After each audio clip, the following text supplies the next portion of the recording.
China's recent directives restricting the export of rare earth elements and permanent magnets, critical for electric vehicles and electronics, have disrupted global supply chains.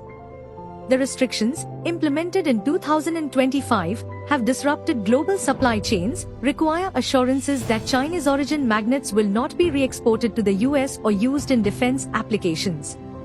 With China controlling nearly 90% of global rare earth magnet production, the move has triggered widespread concerns, particularly in India.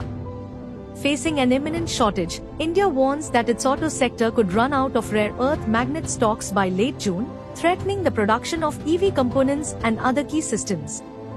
In response, Indian industry has proposed a three-pronged strategy: launching domestic magnet assembly, developing recycling infrastructure, and securing alternative supply chains through partnerships with countries like Australia, Vietnam, Chile, and Peru. To reduce dependency on imports, India is rapidly scaling up domestic capabilities.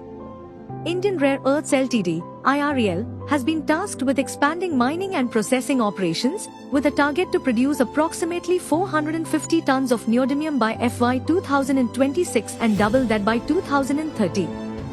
Additional measures under consideration include a production-linked incentive-style scheme and reduction in import duties on related machinery. Globally, countries such as the US, Canada, and Australia are also working to diversify supply chains and reduce reliance on China. Beijing's licensing regime, justified on national security grounds, has underscored the strategic vulnerability of overdependence on a single source for critical minerals. India's approach combines urgent diplomatic efforts to ease Chinese restrictions with long-term plans for self-reliance, leveraging domestic production, recycling, and global alliances. This dual-track strategy aims to mitigate near-term disruptions while building sustainable, resilient supply chains for the future.